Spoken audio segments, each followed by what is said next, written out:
April is almost here, meaning the fantasy football season is here as well. Who should be circling on those draft sheets as your sleepers, as redrafts and best balls get underway here in 2023? We tell you that and more tonight on the In Between Fantasy Football Podcast.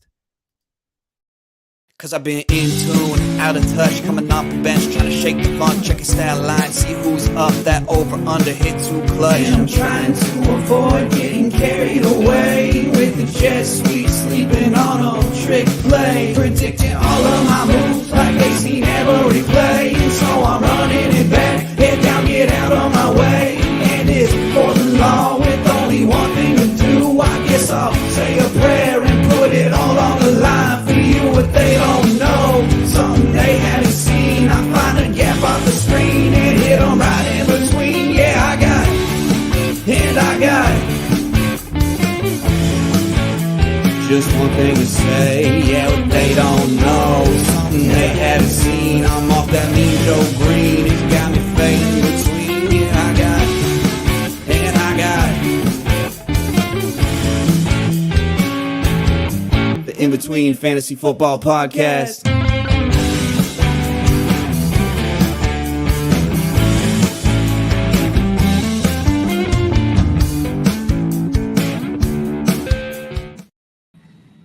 All right. It is March 28th, 2023. The In Between Fantasy Football Podcast is back here with you. We're ready to break the seal, pop the cherry, if you would, on this fantasy football season. Seth Woolcock reporting for duty, ready to party like it's the year 3000. And I'm joined by a man on my left side, your guys' right side, who is a Denver sports community aggregator, an Aaron Rodgers media pundit, Nathan Polvo. And we also have a special guest joining us tonight on the show, a man who's been cashing tickets and taking names with the best of them out in Las Vegas. He's joining us from an attic in Texas, the great state down south, Eric Romoff. Eric, how you doing tonight, man? Good to have you back on the show here. I'm doing well. I'm a few days removed from getting back home from Las Vegas, so I am very much so dragging ass trying to get back up to full speed, but fun trip now diving back into these football streets. Absolutely. It's been a busy couple of weeks here in the NFL. Nate, April, very busy month as well. We got the draft coming up and a couple holidays as well, Easter and a couple other ones. I don't think I need to note the names for you. No, we all know what's coming. But what I'm most excited about is we've got some free agents still out there that haven't found a landing spot. We've got some potentially big-time trades that could be coming, include one we heard about yesterday. Yeah, the NFL rumor mill, it is heating up, and we're going to talk about that tonight, whether it's bullshit, whether it's something we should bear in mind. Looks like we have the IBT family back in the chat right now. We got Albert saying good evening, IBT. Toronto Dave, he's coming in. He said, Seth came in hot. Love it. Dave, love coming in hot for you, buddy. We got Brad, newest member of the IBT family here. Good to see you, Brad. Appreciate you joining the team. He's me cutting some clips for us, working on the rookie profiles with us. And then we have Dragon Ass, hashtag Dragon Ass trending right now. All right. Not sure quite what a Dragon Ass is, but I know we did mention that. So, guys, tonight, the NFL annual meetings, they're underway. We're hearing a lot coming from the coaches circle, a lot from the GMs right now. They're getting pressed with questions. We're also going to talk about what these sleepers look like for us right now. Underdog NFC, they're underway for drafts, so we can take away some of this ADP, take advantage of it in the meantime. We're also going to round things out tonight with a game of Would You Rather, talk about some of these current circumstances just in life and fantasy football that we have to go with. Eric, you ready to jump in here, my friend? Yeah, let's do it. Can't wait. All right, let's start it out here, guys, with some bear in mind or bullshit. This just in, breaking news. Man, that sounds like a bunch of bullshit to me.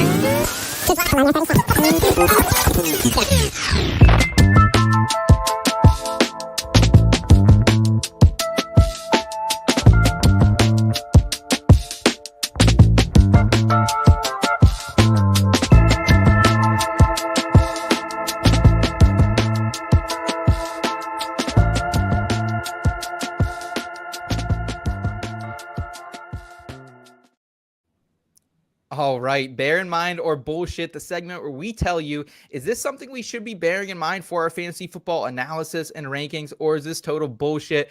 It could be beat reporters. It could be minor NFL moves. We're going to talk about it, starting with the Browns. Corey Kinnan of Browns Wire believes that the Browns could still be drafting a wide receiver with that first pick they have, number 74, that they got from the Jets. They just added Elijah Moore last week. We kind of broke down what that might look like. Eric, is this bullshit, or could the Browns actually try to add another pass catcher here? We know they have DPJ. We know they have Amari Cooper for at least one more season. Elijah Moore joins the fold, and David Bell, still a young and promising wide receiver as well. Yeah, this is certified bullshit to me. You talk about a team with the Browns that already has limited draft resources at their disposal for them to go out and use their first pick, the 74th overall, at a position where they're slowly putting together a decent wide receiver core, right? Like, love that Elijah Moore trade. Obviously, Amari Cooper was the steal of the offseason, considering what we saw happen with the wide receiver market last year. And, this team is really trying to take advantage of a pretty near-term win-now window. And I think there's a few more spots they need to address, D-tackle, safety, to name a few, before they go out and really try to swing for the fences with another wide receiver. Nate, where are you at on this? Do you think that they could be attacking that wide receiver position? Obviously, a lot of holes on that defensive front outside of Myles Garrett. Well, I do think that there's something to this. So I'm going to say bear in mind-ish, and here's why. As soon as Deshaun Watson came back, Nick Chubb was a ghost. So this is a team that's going to throw the ball more. He didn't have a touchdown from week 12 on last season. Damn, that is crazy, yeah. That is crazy, right? For as good as he was, and he finished RB6, but we saw him slow down the back half of the season. Imagine if he continued that pace. We're talking about an RB1. All this to say, they want as many weapons for Deshaun Watson as they can get. They got Elijah Moore. They've got Amari Cooper. They've got DPJ. But DPJ is kind of that guy who stretches the field, so he's like that bomb candidate. When I think of him, I think of KJ Hamler for the Broncos is kind of the way I look at him. Oh, he's better than KJ Hamler, though. Dude, your boy from Penn State, come on now. They're a very similar player. And I agree that DPJ is better, but they're the same type of player. I think they need another wide receiver to complement Elijah Moore and Amari Cooper. Now, that said, what are they going to get in the third or fourth round? It's not going to be high quality. So this is a guy that's going to have to fight for a roster spot. If they do it, more than likely, they're, like Eric said, they need to shore up their defense. That's their biggest need right now. So speaking of players that are better than one another, I put out a tweet last week. I got absolutely buried that I think Donovan Peoples-Jones is a better wide receiver than Elijah Moore here. I don't know. Eric, to me, Elijah Moore has not been anything flashy. I haven't really been in on him since I did my 2021 draft scouting. He's just not an overly efficient wide receiver in the NFL. Fantasy points per route run last year, 0.19. That's the 101th best among qualifying wide receivers. Per target fantasy points, 1.33, 95th best. Do you think that there is some upside here? And do you think I'm outlandish for saying that I like DPJ, the former Michigan Wolverine here, Nate, over Elijah Moore? No, I don't think that's super far off base. I like Elijah Moore a little bit more. I think they're comparable players. I don't think either of them necessarily has a ton of upside, right? Talking about Elijah Moore's, kind of per route run or per reception stats, those have largely come at the arm of Zach Wilson or worse, right? So obviously he's getting an upgrade and there's some room for upside in those stats now that he's in Cleveland. But ultimately, I think that these are both kind of mid-tier caliber wide receivers, and they're fairly comparable, although they play relatively different styles. Perfect. I appreciate you not burying me, Eric, because I got Browns fans. I've always been a protector of the Browns and the Jets and the shitty NFL franchises, and this is how I get here. So Brad's saying that in the chat that he would argue with me, but he feels like if he disagrees, he may get fired. Hey, Brad, your job's safe for now, buddy. Your job's safe. Galaxy brain. We got Dick Sickles in the chat saying, watch yourself, Brad. Hey, we appreciate you being here tonight, Dick. Thanks for subscribing to the channel, tuning in with us. Guys, let's go ahead and move forward here down to Carolina, where Coach Frank Wright says the newly signed wide receiver DJ Chark underwent ankle surgery per Joe Pearson of The Athletic. And what do we make of this? Is this something we should be concerned with? Because obviously DJ Chark had his times where he looked really good in Detroit last season. However, it was injuries that bogged him down, Nate. Kind of same thing with the 2021 season as well, as injuries and ankle injuries specifically that year. Are you concerned with this, or are you bearing this in mind? So, yeah, I'm going to say bear in mind, because now we don't know who the QB is going to be yet. It's more than likely going to be CJ Stroud, right? It's kind of what we're all figuring. But with this wide receiver room, because they've got Adam Thielen, DJ Chark, Terrace Marshall Jr., and I know you don't love him, Seth, but they've got Laviska Shenault. So they have enough options to where all I'm saying is that Chark isn't going to be forced into this situation where he has to be a high volume receiver, but he's a guy who will get high value targets when he is on the field. So if he gets those high value targets, whether it's CJ Stroud or Andy Dalton to start the season, I mean, okay, player profiler has him ranked as a wide receiver 65 right now. So if you're looking at him, you can get him for pretty cheap. I mean, that's wide receiver, 5? Yeah. And today is the sleepers episode. So we are kind of, malling these streets for some values here in the best ball and redraft landscape. Eric, where are you on DJ Chark? Because I think he probably falls in that wide receiver 4 tier for me on the lower end, but I am a little bit concerned given the injury history that I could just burn a pick here. Yeah, for me, DJ Chark is really the epitome of a bridge wide receiver, both in terms of fantasy football and in terms of real world football, right? I think Carolina brought him in knowing that he could be dependable. They could use him in a lot of different ways. He's got solid enough hands to, help along presumably a rookie quarterback kind of get up to speed at the NFL level. But ultimately, I think they would much rather see guys like a Laviska Shenault, like a Terrace Marshall, take a step forward and emerge as the primary options in that offense. So for me, it really feels like, he's a player that is going to have kind of borderline flex, sort of wide receiver 4 value, maybe through the first half to 2/3 of the season. And then we really start to see some of these younger guys come on a little bit more down the stretch run. So something to bear in mind if you're looking for that last piece to kind of bide some time, waiting for someone else to come back from injury, waiting for a suspension to get lifted, whatever it might be, waiting for a rookie to emerge.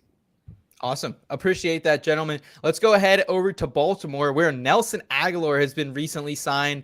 And last word on sports, Curtis Leung believes Nelson Agholor may be able to provide a bit more stability to the Ravens wide receiver core.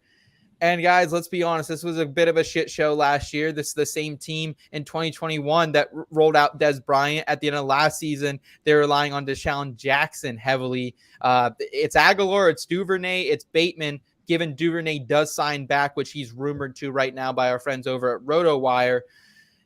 Eric, is there any truth that Nelson Agholor could be fantasy relevant? He could give this Baltimore offense a little more stability.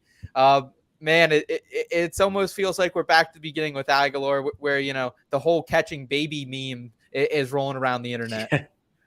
Yeah, I mean, Nelson Agholor is like a slower Deshaun Jackson who can't catch.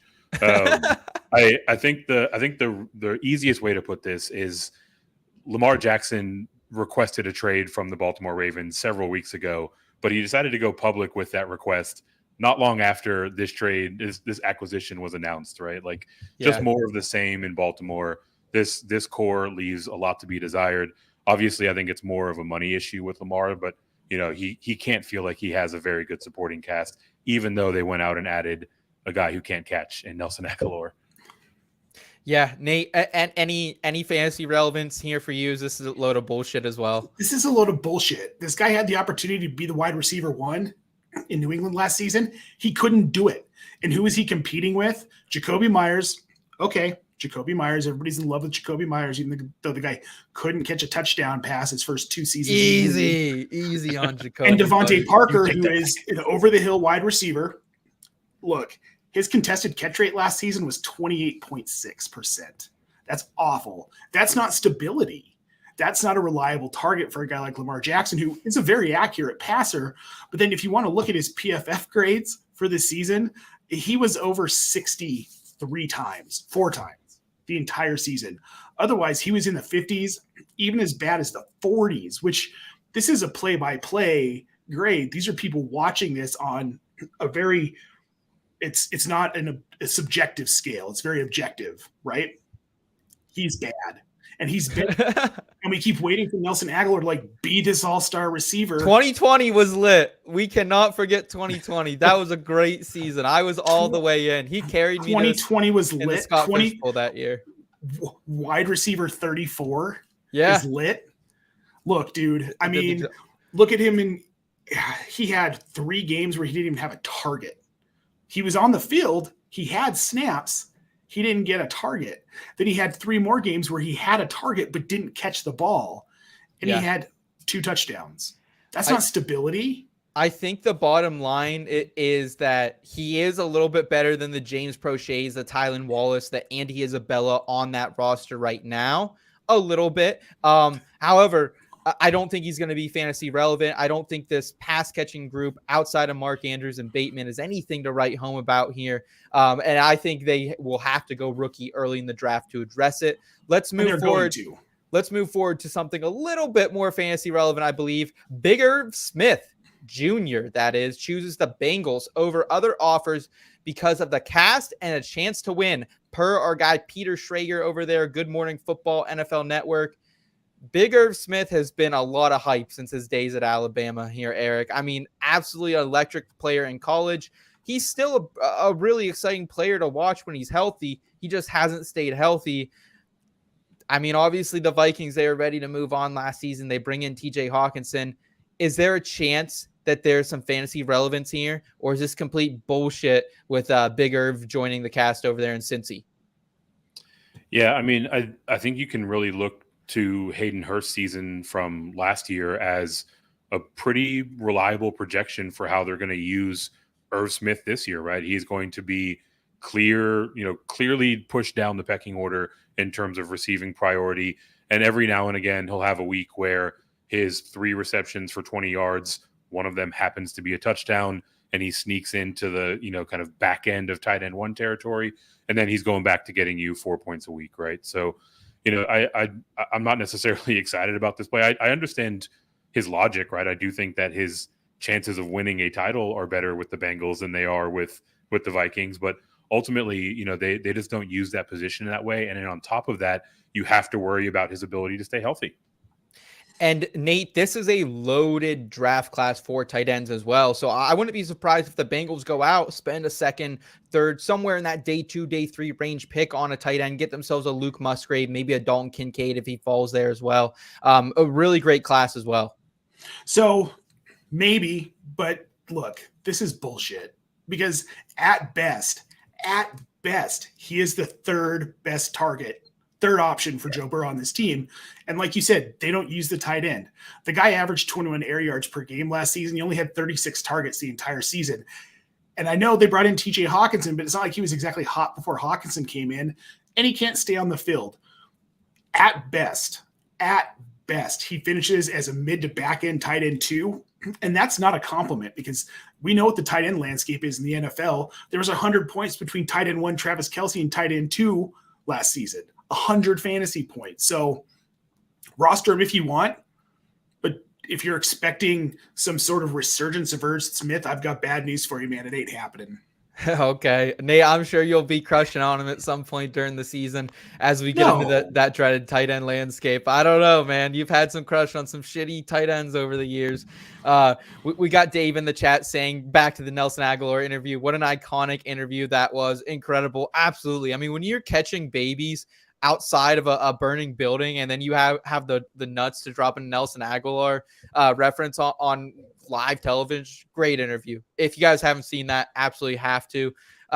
We got Rich saying here in the chat about his exposure to Irv Smith. My 100% exposure is excited. He's at least on a team. Don't think he's going to mean much based off what Hurst did. Yeah, I mean, he might be streamable some weeks, but I don't think you're out there rostering Irv Smith right now. So, guys, that is it for the news, though. It's kind of been a little bit of a lighter week. We're going to jump into our sleepers now, some people you should be targeting in best ball, in redrafts. Again, if you guys are new to the channel, please give us a thumbs up, help other people find us, and subscribe. It's the easiest way to support us over here at IBT. And let's go ahead and jump into some sure things, sleepers of the week.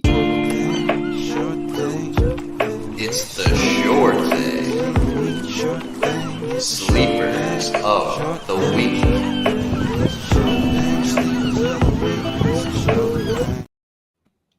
Sure thing. This is your thing. Eric, this is actually where we've had you on during the season a lot to talk about some sleepers. So I know you have some good ones. You're one of the better guests we brought on during the season.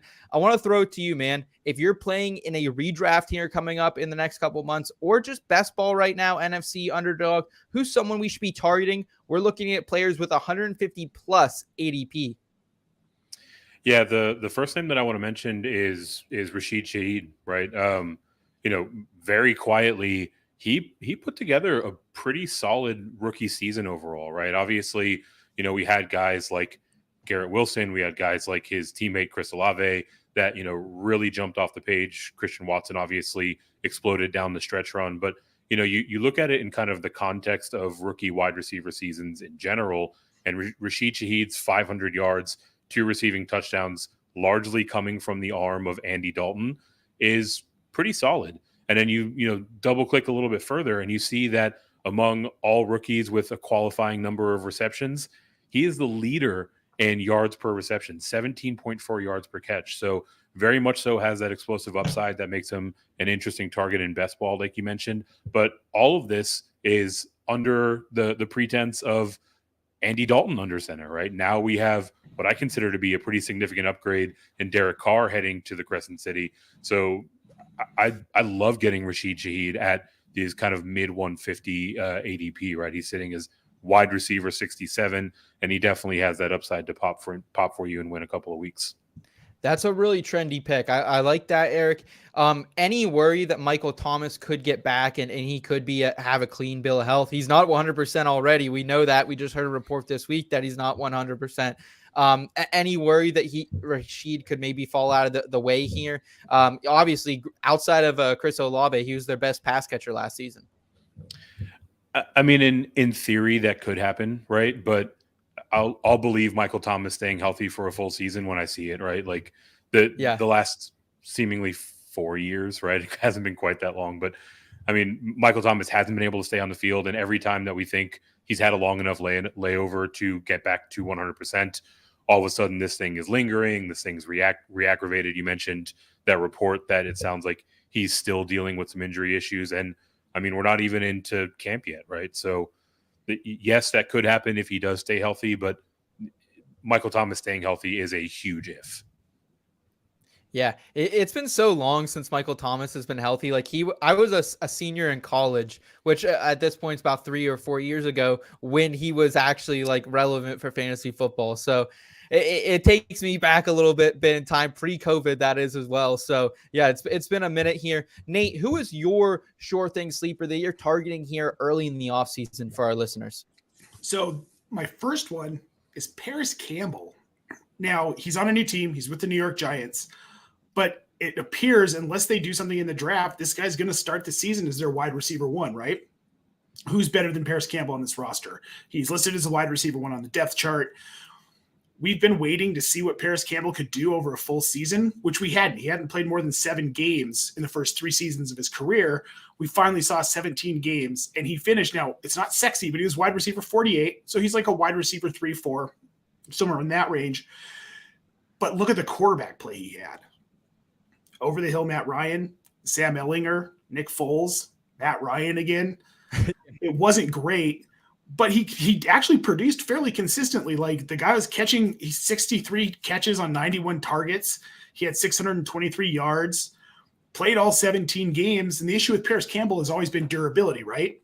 Well, he's healthy. And if he can stay healthy in New York, which hopefully there isn't a curse on that wide receiver room like it looked like last season. But if there isn't, I mean, this is a guy that realistically, now he's not going to be a wide receiver 1 in that offense. There's no way that Daniel Jones can support someone to be a wide receiver 1. However, he could be a back end wide receiver 2. And dude, look at his value. I said, pushing it. We'll talk about this after the season when he's wide receiver 22. But what do you do, my guy? Yeah, that is spicy. You're always spicy. Hey, dude. Look, you miss 100% of the shots you don't take. It's worth a stab, dude. Wide receiver 81 and ADP right now. there's no way he finishes that far back. There's no way. I agree. Even There's if he finishes value wide receiver there. 48, he's still a steal. So Yeah. this is a guy I think, especially in best ball, because you're not having to make a start-sit decision every week. It's whoever scores the most points. You're getting this dude at the back end of a 12-team draft, man. Yes. Yeah, take him. 100% take him. Listen, I love Paris Campbell. I watched a lot of Big Ten football. I've seen him, what he did at Ohio State. I've been in on this guy since day one. I think there is a ceiling here for Paris Campbell. I still think he could be a wide receiver 3 or wide receiver 4 if they don't go out and get another rookie. However, if you're saying gun to the head right now, Isaiah Hodgins, Paris Campbell, it's Hodgins every day for me here. I've seen it with Daniel Jones. I've seen Hodgins be a wide receiver 1 down the stretch, Nate. Eric, where are you on Isaiah Hodgins versus Paris Campbell? I would probably shade towards Paris Campbell. Oh my God, you guys! I'm not going to go quite as far to say that he'll finish as wide receiver 22, but I think Nate's take that there's value to be had here is the overarching point. I think that's fair, right? But I mean, ultimately, like, how long have Giants fans been waiting for that guy to emerge from among the wide receiver room? I think the thing that is kind of a knock against Hodgins is if he was going to do that, he had a shining opportunity to do it last year, right? Exactly. And he played well. He did. He was a stud. Dude was a stud down the line. I mean, he had like a 4-week run, my guy. Like, dude, it was like. Well, see, and that's the thing. Do you think Dabble wants to hang his hat on Isaiah Hodgins as a wide receiver 1? That doesn't get you past the first round of the playoffs. If that's what you're having to do. That's what they did last season. They got to the second round, dog. Fair point. Fair point. You don't get past the second round of the playoffs. Yes. With Isaiah Hodgins being your wide receiver 1. Paris Campbell is a wide receiver 1 in this offense because he's the better receiver. Hodgins is a guy who's kicked around the league. Paris Campbell stayed in Indy for the first 4 seasons, end of his rookie contract. Now here we are. He's never been cut. Dabble likes him, and I think they're going to use him. I think they're going to get Daniel Jones throwing the ball more this season as well. I mean, they just gave him a big contract. They've got to get the ball in the air more if they want to win. Yeah, they got to see what they have in Daniel Jones. I think they will throw it around the yard a little bit more here. I'm going to shift over to my first sure thing sleeper of the week in terms of 2023, and it's going to be none other than I've been talking about him. If you've been following me on the Twitter bird, I've been chatting about him for a couple months now. I said, hey, get the feelers out there. Start shooting your shot in some super flexes. It's Jordan Love, folks. 151 overall on Underdog, QB 23 right now, so a back-end QB2. And I have always been a little bit fond of Jordan Love, honestly. 6'3", 224, prototypical size for an NFL quarterback. And how many times have we actually seen these QBs who have sat for a couple of seasons be really good? I don't think he's Pat Mahomes. I don't think he's Aaron Rodgers. Philip Rivers did the same thing. Dante Culpepper, going back even further into my childhood, did the same thing. They sat for a couple years. They learned the ropes. He got to see Aaron Rodgers out of everyone do this. And we even heard Aaron Rodgers come out a couple weeks ago and saying that a monkey could run this offense here with Matt LaFleur. So I think give him a full offseason. He looked great against Philly. Obviously, some of that was on one big play to Watson. But I'm expecting the Packers to add a wide receiver in free agency still, one of these veteran guys, or draft potentially a tight end or a wide receiver as well. Rodgers to start his career. Now, I'm going to throw this out there. He's not Rodgers, but fantasy-wise, first 5 years, QB2, QB1, QB1, QB2, QB2. That's overall. That's not a QB2. That is the QB2 or the QB1. Never worse than QB13 in 13 seasons. Loves a guy. I mean, 32 and 6 as a sophomore at Utah. Guy can sling it around the yard a little bit. And also, let's not forget that sophomore season, also 7 rushing touchdowns. I think he has a little bit better wheels than we're thinking as well. I don't think it's a QB1 season for Jordan Love, but I would not be surprised if we're sitting here. He's QB 16 to QB 18 and has a couple big weeks, which for best ball, that's what I want, boys. So I'm getting up over Jordan Love right now. They took him in the first round. So obviously there's something this franchise sees in him, and they held on to him, and they're willing to move on from Aaron Rodgers, who they probably could have had for another season if they would have been willing to talk and pony up. I think there's something too that Jordan Love could have a QB1 tier season. I'm not saying it's likely, but I could see it. I feel like it's within the range of possible outcomes that he's a top 12 quarterback, especially if they do, like you said, Seth, they go out and get him a receiver. If he's got Christian Watson, Romeo Doubs, and that's a good offense with Aaron Jones and AJ Dillon. And another, yes, get him a tight end, get him another receiver. I'm in. Eric, you're shaking your head over there. I feel like you think this is going to be a shit show out there in Wisconsin, bud. No, actually, the reason why I'm laughing and shaking my head is just how like poetically perfect it would be for the Packers to send Aaron Rodgers out the door and then go out and draft a wide receiver in the first round. My guy's just been banging the table for years, and the second he leaves, they go out and do it. I mean, I'm probably not quite as in on Jordan Love, but as Brad's comment just illustrated, I think the market is pretty down on him, right? So if you're talking about a super flex context, if you're talking about a best ball context, you know, the ability to go out and get him on the cheap, like starting quarterbacks have value. He does have that high draft capital, so there is some potential upside there.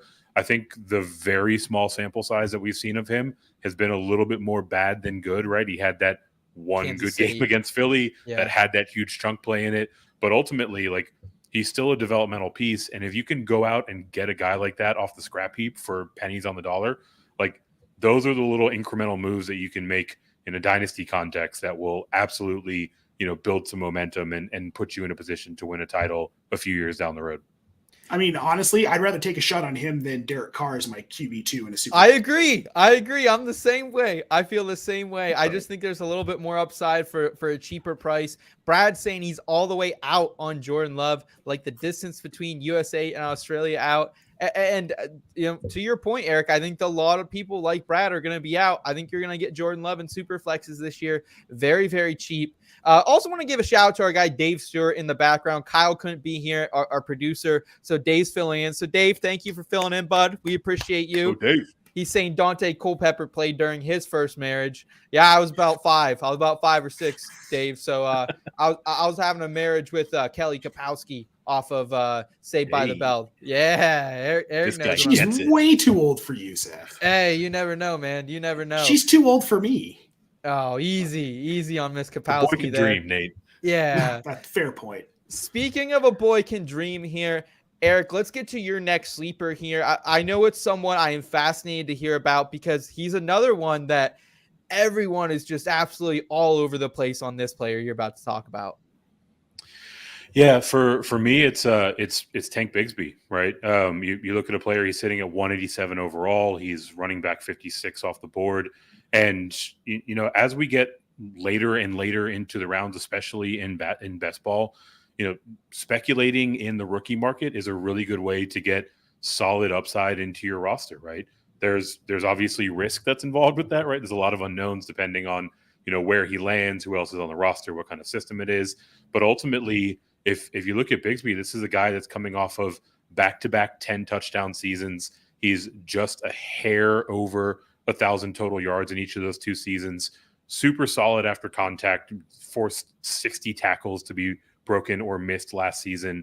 You know, this is a guy that can absolutely get you those chunk yardage plays, even if he falls into a situation where there's another established runner there or it's a committee backfield. He profiles as a player that could potentially get that goal line and red zone work. So there's a lot of upside there. I specifically love, or particularly love, this play in best ball, right? If you're trying to spin the wheel and figure out which weekend is the one that he gets into the end zone, it can be a little bit maddening. But if you can just roster him and know that you'll get that upside, you know, getting him well into the high 100s, almost 200 overall, it feels like it's super value relative to the upside that he offers.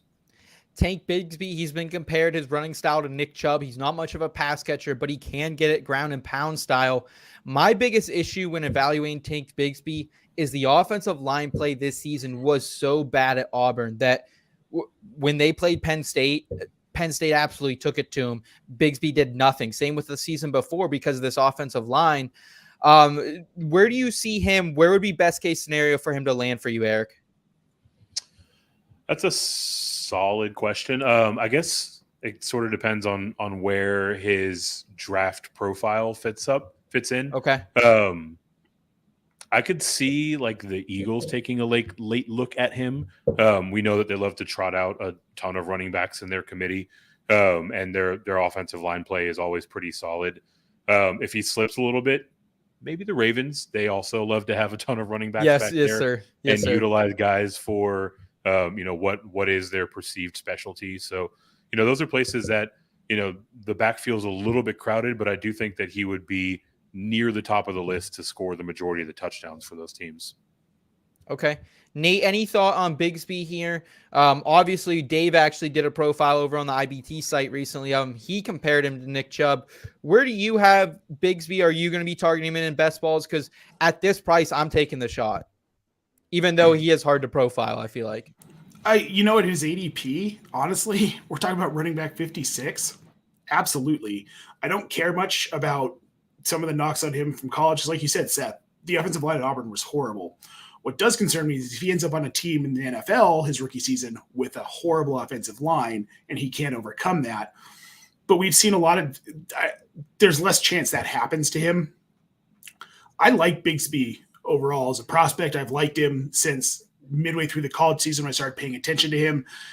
And dude, at 187 overall, he's a guy that this is the very back end of a best ball draft. You're taking him or in redraft. It's worth a stab on the guy that, he could be an RB3. Okay, so I'm going to parlay Eric's pick here with my next sleeper for 2023, and it is another rookie going at RB50, 164 overall for Tyjae Spears. And this is a guy, oh my goodness, when you watch the tape, it is so hard not to fall in love. Absolutely put Tulane on a map, number 9 ranked team in college football this season, beat USC 46-45 in that Cotton Bowl thriller. It was an electric season from Tulane. It was an electric season from Tyjae Spears. And this is a guy versatile. He can run out of the Wildcat. He can get direct snaps. He can also fit that zone blocking scheme so perfectly. Like, I know the 49ers aren't in the market for a running back, but in Kyle Shanahan's system, oh my God, would he be fun, guys. He's twitchy. He's slippery. He's so great at creating yards after contact. 5th in yards after contact in 2022 college football at 10,052 yards. 66% of his total yards came after contact. I don't think Tulane had that great of an offensive line either. It was solid for Tulane, but it was Spears a lot of times making things happen. 22 touchdowns this year, so he has a knack for the end zone. 7th in pass blocking, and I think he has better hands as well. Made a couple lit receptions down the stretch for this team. So I think he can get on the field. I think he's another guy who I see him getting on the field on third downs. I could see like a Michael Carter type of rookie season, if not better. I like him a lot as a day 2 pick here in the NFL draft. Nate, any feedback here on my guy Spears out of Tulane? I love Tyjae Spears. Love Tyjae Spears. The only reason he hasn't gotten more love in the NFL, I really truly believe, is because he went to Tulane. And they're not a school anybody talks about in football, which if you're ever in New Orleans, take a half a day and go see the Tulane campus. It is absolutely gorgeous. I think if he went to a bigger school, like if we're talking about Tyjae Spears from Alabama or from LSU, we're talking about him being a second round NFL draft running back. He might be the guy who goes after Bijan and Jahmyr Gibbs. Well, that's not going to happen. That's to your benefit in fantasy because you're getting this guy, again, RB50, a guy who his upside is an RB2 in 2023. If he lands in the right situation and he's used properly, like you said, the Shanahan system with him, oh, that would be so dirty. I would be so happy to see that. And it's not going to. But I can't offer you a Shanahan system, but I can offer you the Mike McDaniel system. Yes, with that's the what Dolphins, I was just about to which say. is the same. This guy gets it. Yes.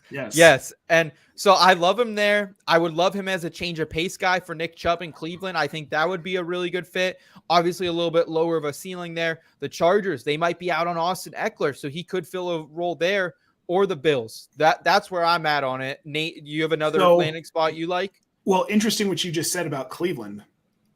And they like to throw the ball. They're going to want to throw the ball more this year. Tyjae Spears is a very good pass-catching back. Could you see him as a 1-2 with Nick Chubb in Cleveland actually getting a ton of PPR points? Because that's not something Nick Chubb does. I know there are people who say, well, now he's going to get those targets because Kareem Hunt's gone. I don't think he's going to. And Tyjae Spears is a guy, 3rd, 4th round. Browns can get him. Browns can roster him. And all of a sudden we're talking about maybe the next premier pass-catching back in the NFL. I don't want to go that crazy. I don't think he the issue is like he didn't have the college production in the receiving game, but he was so good in the receiving game. He lit up Senior Bowl practices. So he's a guy who's kind of been underutilized in that space, kind of like almost how Ken Walker was not utilized at Michigan State the season prior. Eric, gun to the head here. Who do you like better, Spears or your guy Tank Bigbsy here late in best ball redrafts here? I'd probably shade Bigsby specifically in the best ball context, right? Like I think his scoring upside is going to be considerably higher, especially in year one. And if you're playing best ball, you can just pile those up without having to figure out which weeks they land. It's almost like a cheat code, right? Yep, totally get you on that. So Spears, Bigsby, these are both players I think we should be considering as these drafts unfold here. Nate, we have one more sleeper left so far. We've gone through Paris Campbell, Rashid Shaheed, Tank Bigsby, Jordan Love, Tyjae Spears. Who are you going to close us out with here, good sir? Well, I can't go a whole show without bringing my own tight end to the table, right? So I know it, you son of a bitch. We've got Jelani Woods, who right now is 209 overall in the tight end 29. That's great for you. You know why? Because he's now in the Shane Steichen offensive system in Indy. And who came from that system? Zach Ertz, Dallas Goedert. He's 6'7" and 253 pounds, and he's fast. That's everything you want in a tight end, right? And we saw flashes of how talented he was in Indy last season. Much like Paris Campbell, like the quarterback play just sucked. It was just awful, putrid all season. Bad quarterback play, bad coaching. But when he was actually targeted, he was efficient. He caught the ball. I think he's a guy who they're going to have a rookie quarterback. We can debate who it is. I mean, apparently they could have Lamar. They could have Lamar. No Lamar. They're not going to get Lamar. Indy's not going to get Lamar. I just can't see it happening. But if he does, I mean, still that's fantastic for him. I think it's more likely. Be real. I think it's more likely to be Will Levis. Though now we've got Mike Tannenbaum saying he thinks Hendon Hooker's going to go 5th overall now. The hype on Hendon Hooker's heating up. I'm sorry. I'm gonna hit the fucking eject button on Mike Tannenbaum. How is that guy? Listen, I'm not trying to throw any shade. I know he's kind of in this space nowadays, but I don't even know how that guy was a GM. That was a different time. God, when I saw that, though, Seth? I have a good friend who is he's a diehard college football guy. Okay, and I went to him. I've heard of your friend Jim for 5 years now, dude. He's been right. He said Trey Lance was going to be a bust. He told. Dude, well, we don't even know Trey Lance going to be. Trey Lance is okay. He's not officially a bust yet. Listen, but look, Hendon Hooker, had he not torn his ACL, was going to be in the conversation for the Heisman. He's a good quarterback. He's a great quarterback. Yeah. See, I'm not crazy here. So had he not torn his ACL, this is a totally different story. Yeah, but he's not going 5th overall. Mike Tannenbaum can suck a fat one for all I care. Sorry. We'll see. I mean, I think it's crazy too, but I think he could move into the first round is all I'm saying.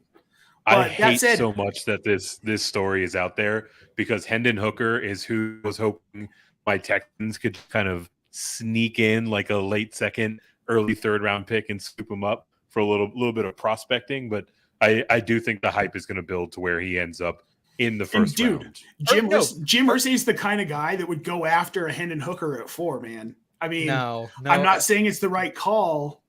I think he's in love with Will Levis, right? Like Will Levis, that's what I think too. He busted out the tank top for his pro day. He showed Irsay those pythons, and Irsay is just absolutely in love with him, right? But I wouldn't be shocked to see Seattle do it at 5. Pete Carroll's a risky dude, and they can sit him for a season or two behind Geno. So regardless who the quarterback is, I like Jelani Woods. Yep. He needs to be on the field more. He didn't get 100%. On the field more. Every time he was having multiple touchdown games throughout the season, and he just wasn't getting on the field. I hated watching the Colts games. I hated it. It was terrible. And Jelani Woods was the one good part of television for that Colts team last year, and we didn't get to fucking see him. So I'm ready to see him. I am ready. I've been reaching for him in tight end premium leagues. I've been honest. I got a bad issue reaching for Jelani, honestly. So I'm trying to mine the hype a little bit. Eric, as we round out the sleepers, any thoughts on Mr. Woods here from Nate? Yeah, I like the call as well, right? Especially in the context of the price tag, 209 overall. I mean, you're really getting to a point where you're you're throwing darts. You're looking at guys that might not even go drafted when their ADP is that high, right? So, he's a guy that when he was on the field, he certainly flashed. He only saw 40 targets on the season last year. He caught the vast majority of them, had a nose for the end zone. I could see, granted, it would be kind of a year behind, but I could see like a Chigakonkwo type of year out of him this season. Yeah. That's great value. Yeah, 100%. I think it could be a mid to high end tight end 2 season for Jelani Woods. So this is going to do it for sleepers. We're going to round things out with some would you rather. But again, here Jordan Love should be targeting him at QB23. Tyjae Spears RB50. Nate Broad, Paris Campbell wide receiver 81. I do like that value quite a bit. I don't think he's quite wide receiver 22 upside there, Nate, but I do like him. Jelani Woods tight end 29 for Nate. Rashid Shaheed. Eric goes deep diving down there in New Orleans for him. Then Tank Bigsby, another talented rookie. Let's go ahead and round things out tonight with some would you rather. Risking business or that fair say. Are you that hard on the rocks? We're chilling with a cold one. Feeling bold one or hold back. Would you rather? This ain't no simple matter.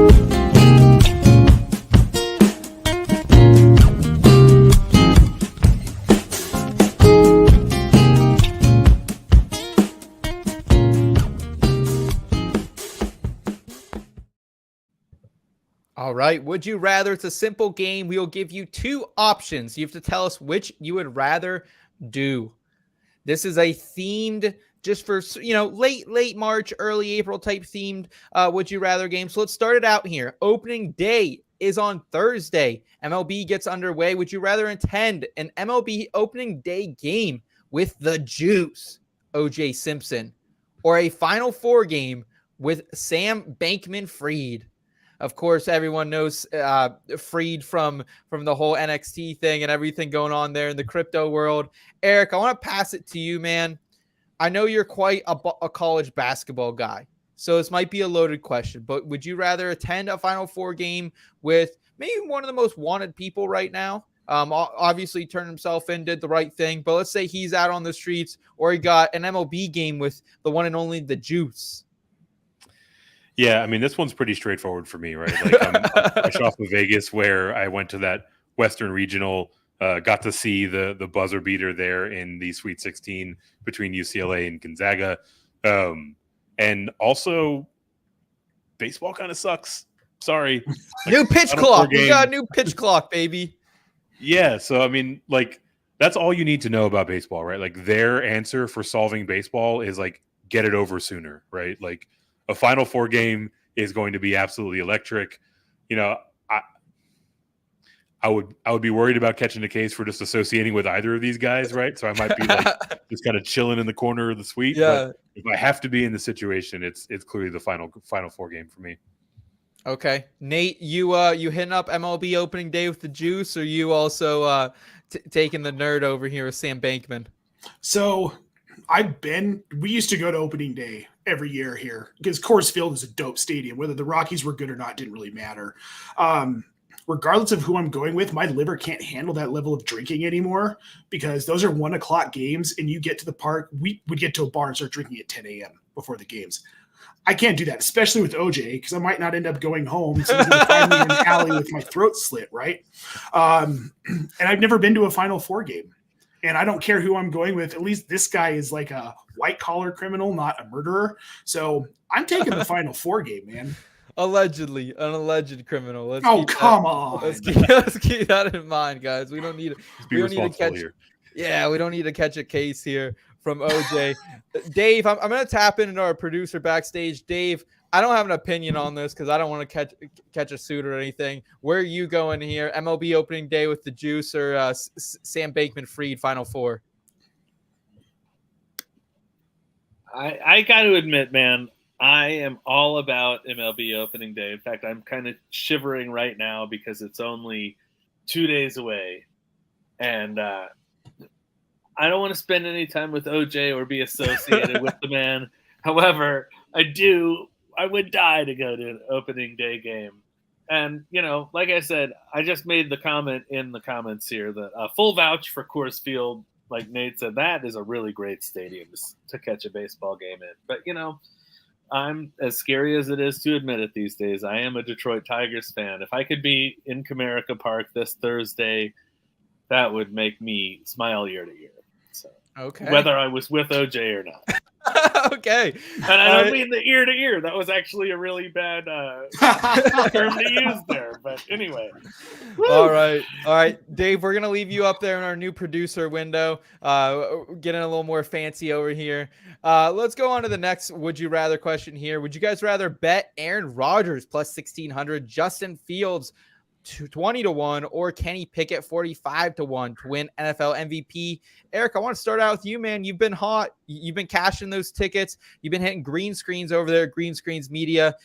If you had to take one of these quarterbacks, all a bit controversial, everyone is still not in on Kenny Pickett, despite the dude being an absolute dog down the stretch for the Lurs. Justin Fields, the hype, it's still out of control, in my opinion. And then Aaron Rodgers, he joins possibly my frisky Jets over the offseason. If you had to lay some coin on one of these guys, who are you laying it on? And if not one of these guys, there's someone else down here lower at, at 10-1 or more that you want at NFL MVP? Yeah, for me, among this list at least, Justin Fields is the clear choice, right? That's a real nice price tag, plus 2,000. And if you take that stretch run where he just completely set the world on fire and projected out over the course of a full season, that's better than Lamar Jackson's 2019 MVP season, right? So I think he's got the clearest path. I love the number.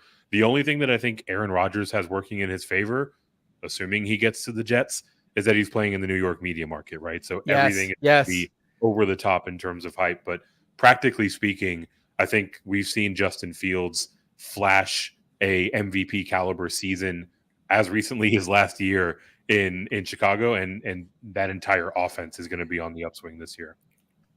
Okay, Nate, you know where I'm going here. It burned me last year, but I tried to go with the 3-peat for Aaron Rodgers. Didn't cash that ticket. No green screen over here. I'm going to go back to him because I think it's exactly what you kind of said, Eric. It is the New York media, and if he goes there and he leads them to, if they win this division, oh man, with the Bills being as heavy favorites as they are at each and every season, I think Aaron Rodgers could easily secure this. I love him, the Nathaniel Hackett system. I love Lazard being back there. They just got another guy that we haven't even talked about, Mecole Hardman. I don't love him as a prospect, but the guy's a burner. Could see some deep shots, kind of take that MVS role here in that Hackett offense, which I think he will. Nate, where are you rolling with your MVP bet? Anyone on this board, or anyone maybe we haven't talked about? So Justin Fields is my guy. I've already got money down on this, and when the odds were much worse at the very end of the season. Here's my thing with Aaron Rodgers. He will literally have to have one of the greatest seasons an NFL quarterback has ever had to get the voters and the news media to actually vote for him for MVP, because everyone's so freaking sick and tired of God. You're an Aaron Rodgers pundit. Here we go again. No, dude, fucking Mark. Yeah, we're sick of talking about him, and I don't think he's going to have the greatest season ever to get votes. Seth, why did you put Kenny Pickett on here? Like, come on, man. Dude, I love Kenny Pickett. I love Kenny Pickett. Listen, the reason I put him on here is because we have seen second-year quarterbacks do this. Patrick Mahomes, we have seen Lamar Jackson do this in their second year. 45-1, I will be sprinkling this. I know I said I like Rodgers, but I will be sprinkling. It's probably not going to be even a quarter of a unit, but I will sprinkle something on this at 45-1. Dude, Kenny Pickett's a damn baller. The issue here is Matt Canada. That's the issue, is why I don't think he can win this award. Dave, you are a Steelers fan. Where do you weigh in on this conversation for NFL MVP? Well, I would definitely, if you're talking about what I'd rather bet because I'd rather win it, I'm going with Kenny Pickett. But if you're talking about betting to win, that's a different story. I'd probably go with Justin Fields. But I would rather bet Kenny Pickett.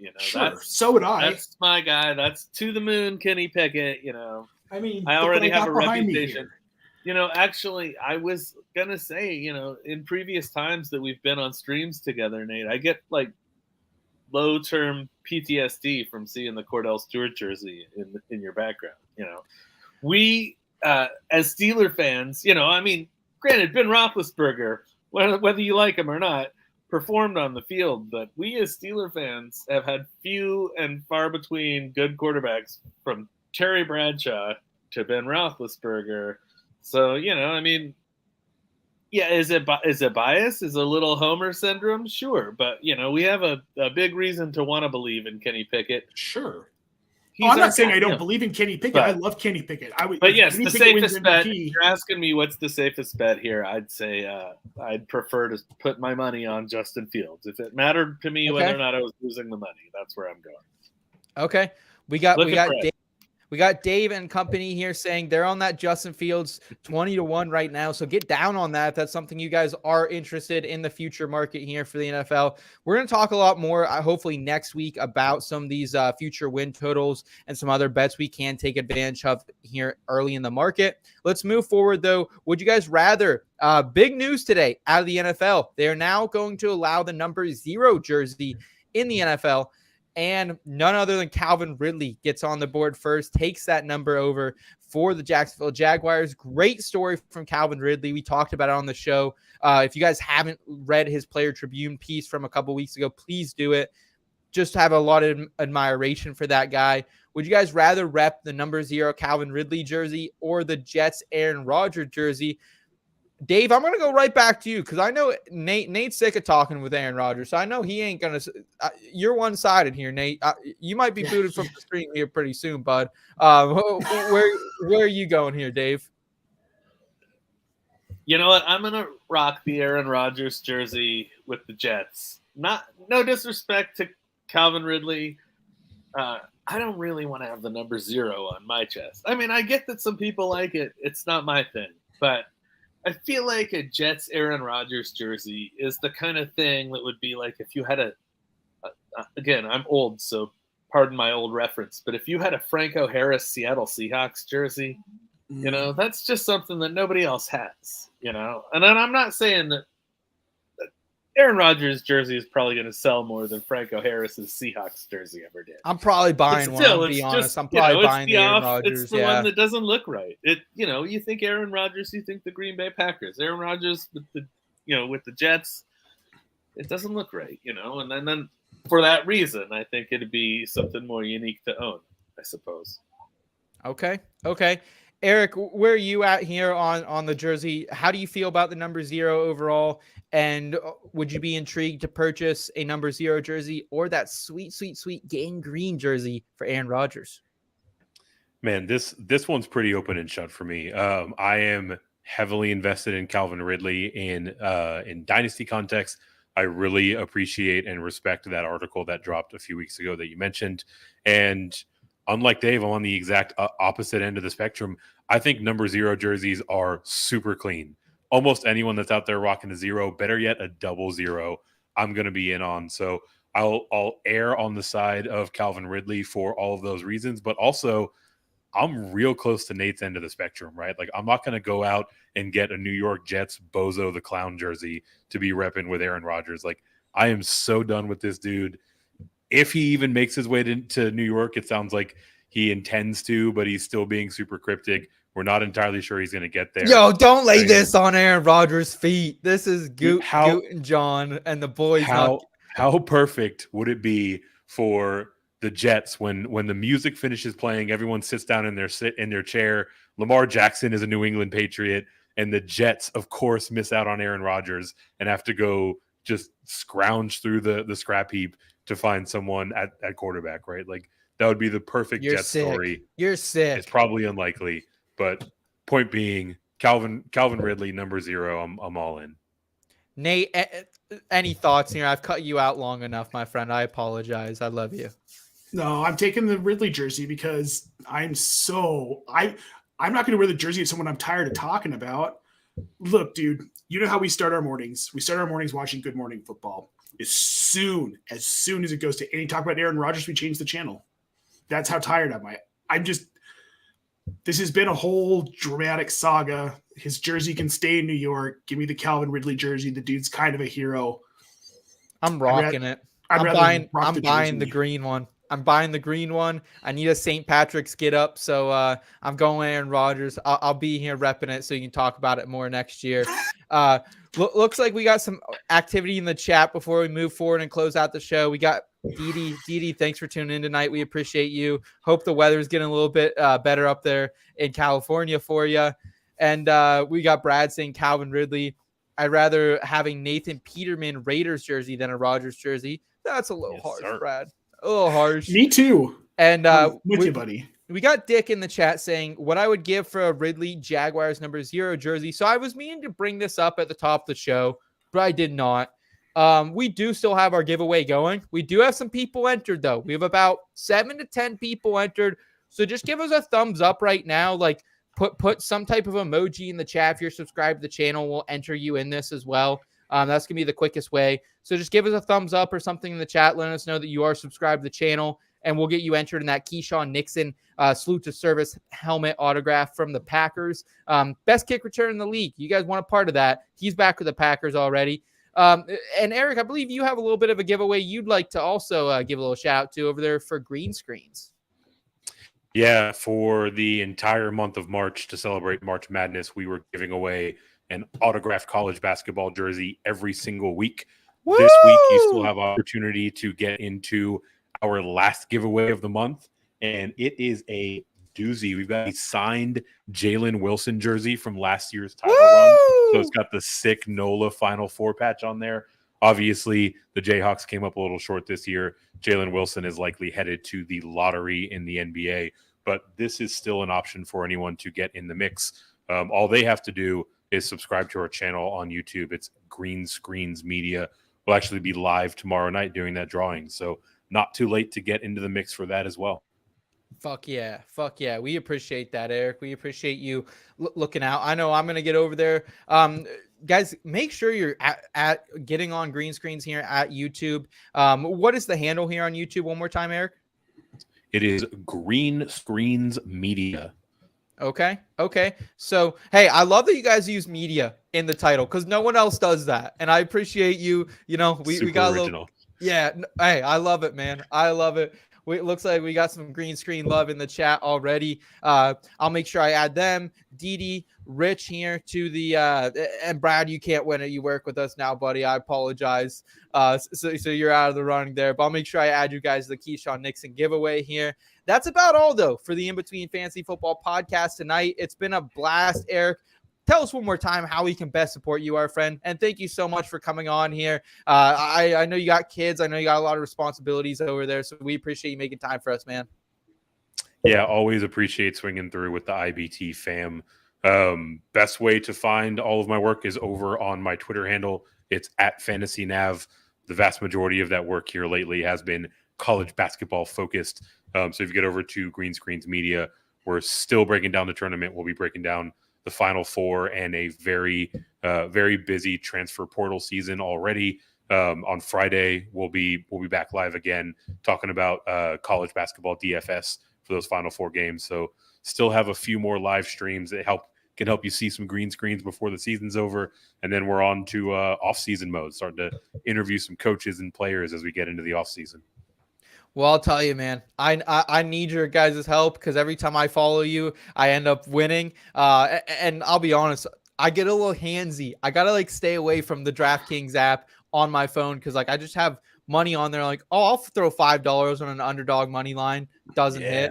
You know, I'll take Penn State to the Final Four. Some really nice plus money value. Doesn't hit. But I did hit a little bit of I hit the FAU live plus money line over the weekend. So that was fun. We got back into the green a little bit. But guys, make sure you're checking out Eric's content over there at Green Screen Media. Make sure you subscribe to us here at IBT for all the feel-good vibes this offseason. We're rolling through the fantasy football offseason. We got our NASCAR show on Thursday. And, of course, our PGA show earlier tonight over there with the 19th Hole Gang. Nate, thanks so much for joining us, man. Hope I didn't give you too much shit about your hate for Mr. Rogers.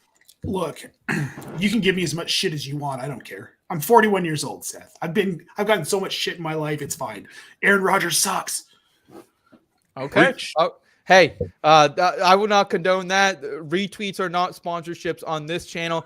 Dave, thanks for coming to hang out with us tonight, man. We greatly appreciate you as well. Anytime, Seth. Thank you. All right. Much love for you guys. Much love for Brad, everyone subscribing in the chat. Appreciate you guys so much. We'll see you soon. Enjoy the rest of the March Madness tournament. It will be over by the time we talk to you next. Enjoy the beginning of April here. Until then, guys, keep it in between.